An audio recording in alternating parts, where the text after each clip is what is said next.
वालेकुम, मैं हूं आपका दोस्त ज़ीशान उमर और आज हमारा जो टॉपिक है वो है early childhood education in China. China का जो है बच्चों के हवाले से चाइना का निज़ाम तालीम क्या कहता है उसके हवाले से बात करेंगे। इससे पहले हमने पाकिस्तान का जो है एजुकेशन सिस्टम उसके ऊपर बात की थी। अर्ली चाइल्डहुड एजुकेशन चाइना के अंदर देखिए कि चाइना दुनिया का जो है वो पॉपुलेशन के हवाले से लार्जेस्ट कंट्री है। 1.5 बिलियन पॉपुलेशन अराउंड इसकी चाइना की है। इस तरह फोर्थ लार्जेस्ट कंट्री जो है बाई एरिया जो चाइना है। और चाइना जो है एजुकेशन के ऊपर इतना फोकस करता है कि इवन चाइना हर साल एक डेवलप कंट्री है। इसके अंदर दुनिया में लोग यहाँ पे इनके पास जाते हैं पीएचडी करने के लिए, लेकिन चाइना खुद सैकड़ों इवन थाउजेंड्स ऑफ स्टूडेंट्स को हर साल जो है वो मुख्तलिफ develop countries, European countries, USA, Soviet union, वहाँ पे जिसे हम कह सकते हैं कि वो रशिया, वहाँ पे पीएचडी के लिए वहाँ पे भेजता है, वहाँ पे अपनी यानी स्कॉलरशिप देता है ताकि वो वहाँ से लर्न करके आएँ और अपने मुल्क में आके सर्व करें। अच्छा जी, चाइना के अंदर जो एजुकेशन सिस्टम है ये सबसे पहले जो ओवरऑल चाइना के अंदर जो एजुकेशन कंट्रोल करती है वो उनकी मिनिस्ट्री ऑफ एजुकेशन कंट्रोल करती है। मिनिस्ट्री ऑफ एजुकेशन फिर नेक्स्ट डायरेक्शन देती है ब्यूरो ऑफ एजुकेशन को। ब्यूरो ऑफ एजुकेशन जो है वो प्रोवेंसेस को डायरेक्शन देते हैं और प्रोवेंसेस जो है वो लोकल गवर्नमेंट को, और लोकल गवर्नमेंट जो इंस्टीट्यूशन हेड होते हैं उनको इंस्टीट्यूशन लेवल पे, इस तरह उनका हायरार्किकल जो है एडमिनिस्ट्रेटिव स्ट्रक्चर है। चाइना के अंदर एक पहली क्लास से लेकर 9th क्लास तक जो है वो कंपलसरी है एजुकेशन। और चाइना के अंदर हर जो 10th पास करने के बाद, सेकेंडरी एजुकेशन पास करने के बाद एक एग्ज़ाम होता है गाओ काओ। ये गाओ काओ एग्ज़ाम जो है वो हर बच्चा देता है और इसकी बुनियाद पे बच्चे को फर्दर एजुकेशन के अंदर एडमिशन मिलता है। इसके अलावा जी बात करेंगे कि चाइना में ईसी की हिस्ट्री क्या है।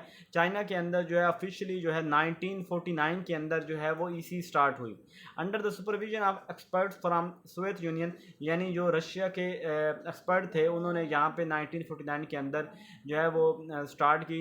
और इसके अलावा minister of education China issued kindergarten provisional guideline on trial basis, और चाइना ने किंडरगार्टन का ट्रायल बेसिस सिस्टम वहाँ पे तब शुरू किया। 2000 तक चाइना के अंदर जो ईसी इतनी ज़्यादा डेवलप नहीं थी। फिर बाद में चाइना के अंदर यानी 3 से 6 साल तक नर्सरी कहा जाता था अर्ली। फिर उसके बाद चाइना के अंदर जो ईसी के स्टूडेंट हैं उनमें मैथ और लैंग्वेज के ऊपर ज़्यादा फोकस होता था। यानी चाइना के अंदर 60% जो टाइम है, 60% जो टाइम दिया जाता है वो जो प्रॉपर बेसिक मैथ है और जो लैंग्वेज है उसके ऊपर ज़्यादा फोकस किया जाता है। और बाकी जो है टाइम वो मोरालिटी हो गया, आर्ट्स, इस तरह इनके ऊपर फोकस किया जाता है। चाइना के लोग अपनी लैंग्वेज से बहुत ज़्यादा प्यार करते हैं और ये लैंग्वेज को बहुत ज़्यादा फोकस करते हैं। इंग्लिश हर कहीं जो है वो लाजिम नहीं है, लेकिन अब होती जा रही है चाइना के अंदर भी। और चाइना के अंदर भी जो है वो 3 सिस्टम हैं ईसी के।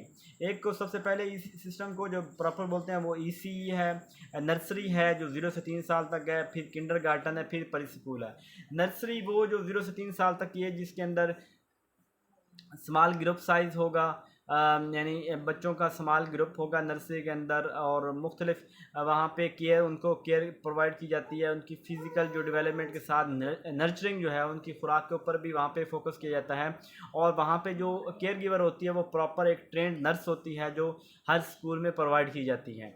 इसके बाद आ जाता है किंडरगार्टन 3 से 6 साल तक का, और इसके अंदर यानी इसको हम फुल डे प्रोग्राम भी कहते हैं। चाइना के अंदर वैसे भी एजुकेशन जो बच्चों का है वो डे केयर की तरह ही है कि जितने उनके पेरेंट्स के ड्यूटी का टाइम होगा उसके मुताबिक उनका वहाँ पे स्टडी टाइम होगा। और जो अबाउट 20% स्टूडेंट जो है वो इस प्रोग्राम में इनरोल किए जाते हैं। किंडरगार्टन के भी उन्होंने फिर 3 डिवाइड किया हुआ है, जूनियर किंडरगार्टन और इस तरह मिडल और फिर इस तरह सीनियर किंडरगार्टन, 3 साल, 4 साल, 5 साल, इस तरह करके। इसका ये होता है कि जब वो इनिशियल होता है यानी 3 साल में, तो उसका जो ग्रुप का साइज़ होगा वो 20 जैसे हैं, 20 स्टूडेंट का एक क्लास होगी। फिर बाद में 25 हो गए, फिर बाद में 30 हो गए। यानी जिस तरह अगला लेवल बढ़ेगा उसका, तो उस तरह क्लास का साइज़ जो है वो बढ़ा दिया जाता है। पर स्कूल जो है वो 5 से 6 ईयर होते हैं। और some areas of China 2 to 3 years old children enrolled. कुछ चाइना के एरियाज में 2 से 3 साल तक के बच्चे जो हैं वो भी, and parents guide about the study, वो भी वहाँ पे जो है वो पढ़ रहे होते हैं, उनके पेरेंट्स को भी गाइड किया जा रहा होता है। ये था चाइनीज़ का एसी सिस्टम। और इसी सिस्टम में चाइना जो है वो इसी नेसेसरी नहीं है। चाइना गवर्नमेंट भी 1.5% ऑफ टोटल बजट जो है बच्चों की तालीम के ऊपर खर्च करते हैं। लैंग्वेज वहाँ पे ज़्यादा फोकस्ड है, बाकी ये डांसिंग, सिंगिंग, ये सेकेंडरी, ये चीज़ें हैं। उसके अलावा चाइना में जो है वो सिंगल चाइल्ड पॉलिसी ने चाइना को जो है वो बहुत ज़्यादा उनके निज़ाम तालीम को डिस्टर्ब किया। इसकी एक तो ये थी कि जब सिंगल चाइल्ड था तो पेरेंट्स का जब एक ही बच्चा होता था तो वो उनके अपने बच्चे के बहुत लाड प्यार करते थे, बहुत ज़्यादा केयर करते थे और जिस तरह वो स्कूल में नहीं भेजते थे। और इसके अलावा जो बच्चे जो हैं वो थोड़े स्टबर्न और ईगोसेंट्रिक बन गए। इसके अलावा चाइना एक इंटरनेशनल कंट्री है जहाँ पे पूरी दुनिया से लोग जाते हैं और डिफरेंट जो है कंट्रीज़ के कल्चर की वजह से चाइना के ऊपर उनका बहुत ज़्यादा इन्फ्लुएंस हुआ और वो इन्फ्लुएंस की वजह से चाइनीज़ जो है वो ईसी के अंदर उनकी रुकावट पैदा हुई। पब्लिक और स्कूल जो है वहाँ पे भी ईसी होती है। इसके अलावा जो प्राइवेट स्कूल हैं जिनको प्रॉपर लाइसेंस्ड मिला हुआ है गवर्नमेंट से, वो भी ईसी वहाँ पे प्रोवाइड कर रहे हैं। और बाकी दुनिया की निस्बत चाइना के अंदर भी जो ईसी है वो जो उनके प्राइवेट इदारे हैं वहाँ पे बहुत ज़्यादा एक्सपेंसिव है।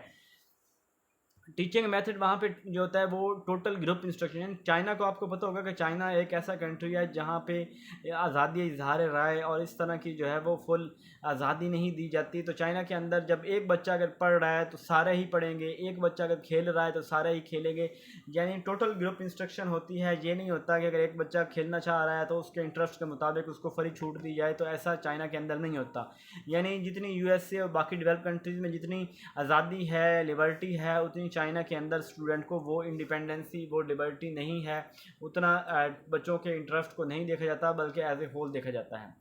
चाइना को जो है इसकी सजेशन यही है कि चाइना को अपने जो है एजुकेशन सिस्टम को थोड़ा फ्लेक्सिबल करना चाहिए और टीचिंग मेथड जो है वो चेंज करना चाहिए। For direct teacher instruction to self directed होना चाहिए।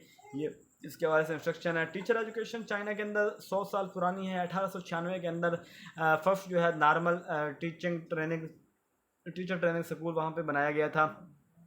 इसके अलावा ईसी टीचर जो है वो ग्रेजुएट मतलब जो ईसी टीचर वहाँ चाइना के अंदर है उनको 3 साल कोर्स करना पड़ता है किंडरगार्टन टीचिंग स्कूल से, और उसके बाद वो ईसी के बच्चों को पढ़ा सकते हैं। तो ये हमारा जो अब तक हमने देखा। और इस करिकुलम की बात भी कर लेते हैं कि करिकुलम में ये है कि मैथ, लैंग्वेज मैंने पहले भी आपको बताया कि बहुत ज़्यादा इंपॉर्टेंट है। बाकी arts, music, physical education, general knowledge, इसके अंदर साइंस वगैरह आती है वो है। एकेडमिक वर्क में वो होमवर्क जो है वो उसको ज़्यादा अहमियत नहीं देते। बच्चे 5 साल तक बच्चे को कोई होमवर्क इस तरह का ऐसा नहीं दिया जाता। 5 साल के बाद वो बच्चे को तैयार करते हैं कि वो फर्दर एजुकेशन के लिए तैयार करते हैं और तभी उसको कोई राइटिंग इस तरह चीज़ें सिखाई जाती हैं। सिंगिंग और डांसिंग जो है ये भी वहाँ पे करिकुलम के एक प्रॉपर पार्ट है वहाँ पे। और इवन बच्चों को, छोटे बच्चों को भी जो है वो अपनी स्टेज के ऊपर आके परफॉर्म करने का मौका दिया जाता है। जो उनकी करिकुलम की फाउंडेशन है वो सबसे पहले चाइल्ड डेवलपमेंट है, सोशल कल्चर, प्ले, नॉलेज, ये सारी उनकी जो है वो फाउंडेशन है। उसके अलावा अप्रोचेज़ में प्रोजेक्ट अप्रोच हो गई, स्टोरी अप्रोच हो गई, ये उसकी करिकुलम में आ जाती हैं। फिजिकल इन्वायरमेंट में वहाँ पे चूँकि चाइना के अंदर भी बहुत से रूम है, लेकिन रूम के साथ कोर्ट यार्ड हैं यानी ग्राउंड्स वगैरह, और ग्राउंड्स के अंदर प्ले ग्राउंड का तमाम जो है सामान वगैरह होता है, जैसे लार्ज मोटर एक्टिविटीज़ करने के लिए स्लाइड्स भी होती हैं, merry go rounds, climber, swing, ये सारी चीज़ें होती हैं जिससे ताकि बच्चे की उनकी फ़िज़िकल डेवलपमेंट भी, फ़िज़िकल इन्वायरमेंट भी मिले, उनकी फ़िज़िकल डेवलपमेंट भी हो, उनको ब्यूटीफुल इन्वायरमेंट पर किया जाता है। और लेंथ ऑफ स्कूल मैंने पहले भी आपको बताया कि डिपेंड कर रहे होते हैं उनकी पेरेंट्स की जो है वो टाइम जो है उनका जॉब का टाइम उसके मुताबिक डिपेंड कर रहे होते हैं। ये था हमारा ईसी सिस्टम ऑफ चाइना, यानी चाइना का एजुकेशन निज़ाम जो बच्चों के हवाले से कैसा है। हमने सब चीज़ों को इसके अंदर डिस्कस किया। कोई क्वेश्चन हो तो आप जो है वो कमेंट में पूछ सकते हैं। जज़ाकल्लाहु खैरा।